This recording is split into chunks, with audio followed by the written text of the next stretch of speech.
God, like I just think about how amazing it would be to live in a world where instead of the mantra being climate change or green or sustainable, it was like labels said like no regulatory conflicts of interest on the front of the tuna can or something like that, because that's much closer to the problem that we face in all of these different aspects of our global ecosystem. I'm really alarmed to hear you say that when you published or when you started talking openly about maybe what was happening with the crabs in Alaska, that people were upset with you for not putting climate change at the forefront, because one of my biggest concerns is the cleavage of our society into two sides that won't find middle ground. And I think that one of the biggest cleavages is this idea of carbon being the most dangerous thing, because it is a piece of data that you see being used to measure the greenness of industries on one side. And on the other side, you have people being like, look, carbon isn't that bad, and we can deal with carbon. And they point to historical carbon levels, and they point to all of this stuff. And the weird thing is that they probably aren't 100% wrong, because carbon is one of those things that if the biosphere was capable of bouncing back, it could metabolize and process it, and it would be okay. And the thing that's really horrifying is all of the other stuff that's being destroyed. Like you casually said, everybody's got PFAS, everybody's got microplastics, everybody's got these novel compounds. There's a huge amount of over extraction that nobody likes on either side. And what I see is, instead of people coming together over a shared desire for a biosphere that has a place for them and a biosphere that works together. And because not everybody's going to be vegan. Not everybody, there are just people that you cannot push to that. But the thing is that you have to have a coalition with them anyways. Because the only way that we will be able to throw off the yoke of the shit that we are in right now is by banding together. And if you have two groups that are cleaved by this thing of carbon is the most important thing, and you can come up with arguments on either side for why it is or why it isn't, what you are doing is you are splitting the body of people that should be in revolt together. Yeah, definitely. I mean, so there's a lot there. Sorry. Let me complicate. Yeah, let me go back to the first thing you said about how we can. So it's something like 30-40% of historical carbon emissions that we can attribute to destroying the biosphere, right? So if we were in theory to restore the biosphere to like a pre-industrial state, which is kind of an impossibility, but it's a good goal. But obviously, like, where are we all going to go? That's a good question. We could only really handle something like 30-40% of that historical carbon emissions. The rest came from the geosphere. So underground. So we have to, and this is another tricky thing that is kind of hairy to talk about, that just cutting emissions doesn't solve climate change. We have to actually remove carbon from the atmosphere and ocean. And if we just cut emissions, eventually the concentrations of carbon would go down in the atmosphere, but that's because it's all dissolving into the ocean and it's acidifying the ocean during that process. So that's a complicated topic. And then at least some of it has to also be. At least some of it has to also be fixed by trees and by green plants, right? Yeah, absolutely. And that's the best, most efficient way, I think. Yeah. It's much faster than any carbon removal technology that we have. Like what about Azolla? That's do you know Azolla, the fern? No. Oh, this is such a cool story. Maybe just share it with everybody, because it's freaking crazy, like the history of it, especially the geological history. So they basically think that there was a glaciation period that was caused by an enormous float of Azolla fern that grew up in a pocket of fresh water at one of the poles. I don't remember if it was North Pole or South Pole. It was the North. But basically, there was glacial melt that had filled a basin. The basin filled with azola, and there was so much of it that it actually sucked enough carbon dioxide out of the air that when there was a significant turnover event where it all sank, the climate changed completely because it basically wasn't circulating the carbon anymore. It's really freaking easy to grow too. Yeah, there's a guy who's working on a project. I'll after we get off, I can find his contact info, because he basically is like, this will save us in a way that nothing else will. Because he's like, we can grow this stuff, we can bury it, and you don't need industrial capture. It basically, you can grow it on like scum ponds at cattle farms. It'll On the eat the roofs. dirtiest water that is ever imaginable, and then you just bury it and you're done. Yeah, and that's the key, though, right? You have to bury it. It has to return to the lithosphere. Or sink it. Yeah, well, that can potentially decompose at the bottom of the ocean, right? It's complicated. The storage aspect is, I think, even more complicated than the removal. But we were talking about this idea of the need to get rid of the carbon and the fact that you're not going to be able to get away from the other thing I'll say is that it's to an extent reversing at least or restoring the chemistry of the planet is feasible, but there are also these really important tipping points, right? There are things that are extremely difficult to impossible to restore, like we're talking, like the permafrost or the Thwaites ice shelf, things that would take millions of years to regenerate. So it's very tricky.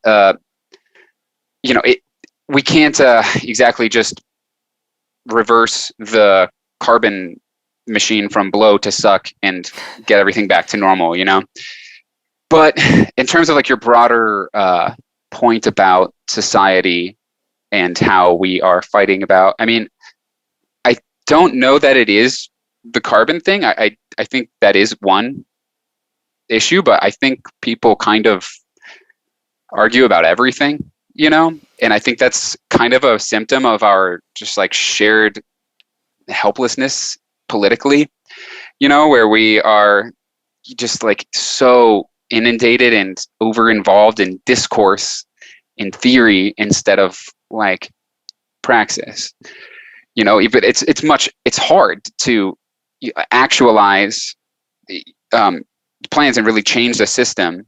But I think that's the important thing, and you're right, like we have to work together with people from all sorts of different backgrounds and form like broad coalitions, and that's how we see political change work throughout history.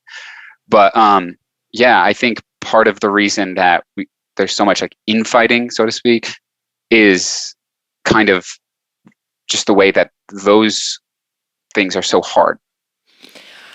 I mean, to some degree. I also think that there is a tremendous feeling of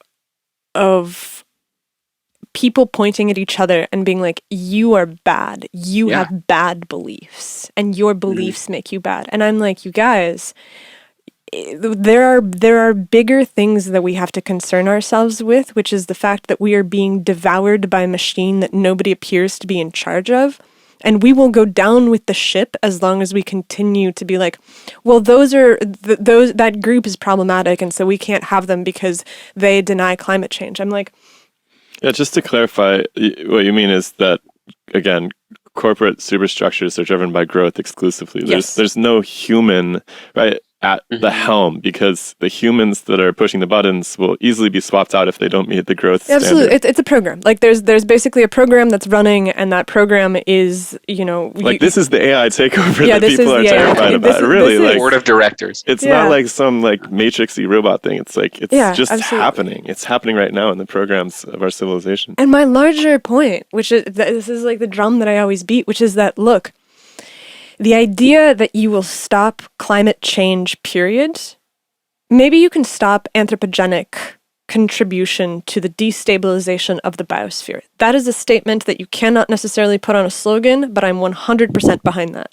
But the idea that you can stop climate change, period, on a geological level is foolish to a degree that strikes fear into my heart, because instead of focusing on resiliency and really being able to create societies that can sense changes and then have their industrial methods reflexively shift with those changes. Because I'm like, look, we had this guy on the podcast a while ago who had a mechanism for the last ice age. And his mechanism was the fact that the crust had shifted. Like the entire crust of the earth just went whoop and shifted. And he has excellent data for it. He works at the Utah State Geology Survey, like not a kook, like fantastic analysis. He has spent the last like decade or more of his life working on this. It is very, very convincing. That's the level of stuff that this planet can do to us. The like planet-killing asteroids, the crust shift, the jet stream breaking down. There are things that we cannot even begin to fathom that will destroy us. And the idea that we can control the planet as an entity altogether is so... I think it's foolish. Right, but at the same time, like you can see the impact of burning fossil fuel and just releasing greenhouse gases in general. Like we are geoengineering the planet Absolutely. in that aspect. So we have to think about how to reverse that. And the climate's always changing, but throughout most of our evolution, it's been in this cycle of dynamic equilibrium with the glacial and interglacial periods, right? And I haven't heard about that theory. So was he saying that that cycle was getting kind of upturned right before we He's basically started go ahead. changing everything? I mean, there's this. I mean, here's basically all you need to know. The last glacier was not centered over the North Pole. That's really that's what it comes down to. It was centered over Greenland, which is very bizarre, actually. And there's very little attention paid to this detail. I mean, it's clearly like Siberia was temperate during the last glacial period. Like that's kind of all you need to know. Like so, Okay. there's probably something else going on there. Whether or not the crust was in a different location or something, but there's this idea that human beings have this godlike ability, and not just human beings, but our own regulatory. Our governance, really. I mean, this goes back to like the God King idea of a leader. What you want is to embody, you want your leader to embody this all-powerful, it's a very comforting concept that your leadership, your governance can take care of everything. And we've taken that to the next level where it's like, well, we can just control the whole universe. I mean, the whole... Yeah. And that's really the thing that I'm trying to say, which is I'm like, look, we have to restructure our society. We have to have a future where the material basis of society is not burning shit. Because I look around and I'm like, this feels Neolithic, that in order to get energy, you're burning stuff. You're cutting down trees and you're burning them. It feels like it's so stupid. There's no other way to put it. Even if you had endless things to burn, it would still be stupid. Like even if you could constantly regenerate it. Polluting the air. Exactly. And like we live in the country. And every single goddamn person here has a wood stove. And they don't have green waste collection. And so people collect all of their green waste all year long. And then come the first rains, right after everything is soaked, they pour kerosene on their huge pile of green waste and they burn it. And this is first-person perspective. It's like, oh, thank God the forest fires are over. Like, we had our first rain. We can breathe again. And it's like, nope. And it's just like, we're in this like little valley and it's so bucolic and it's very pretty, but you could cut the air with a knife. Like the cat goes outside and she comes back smelling like burnt hot dog. Wow. And that's classified as renewable energy, right? Yeah. What is it? What is it called? Biochar? Well, that's a little bit different. What do they call it? It is a green technology, though, which is pretty hilarious. Yeah, I mean, right. But I mean, they're using they're again like giving tax incentives to like for instance in the Pacific Northwest in places like Fairy Creek where we have this huge resistance movement come together with hundreds of people allying with the Pachidad Nation to try to stop this one little patch of forest from getting logged. And, people have been sort of trying to figure out for a while, like what all this timber is going to. And yeah, a ton of it is just wood pellets for wood stoves. So yeah, like it's crazy. Like these are things that need to be absolutely reset and redone and reimagined. And in the Pacific Northwest, I always wonder why we don't have more geothermal heat, because it's like we're on huge volcanic areas, and I understand that there's difficulty for the infrastructure. I understand the basalt is difficult to dig through, but I'm like, I am sure that we could stop burning things at least for we have heat. nuclear, right? I mean, we do have That's like nuclear power, and it's by far and away the safest mechanism of generating power that we know of in terms of the deaths and disease that have resulted from it. And so there is this need to push things forward. And I really, really worry that what we are doing is we are focusing more on the continuation of the industrial cycle that we are so used to, because that's the way that we know how to fix things. Instead of just taking, the way that I see it is I just imagine us as a species, as a huge pair of hands, just squeezing the planet. And I'm like, just let it go. Just like, let it go. Stop squeezing, and it will recover.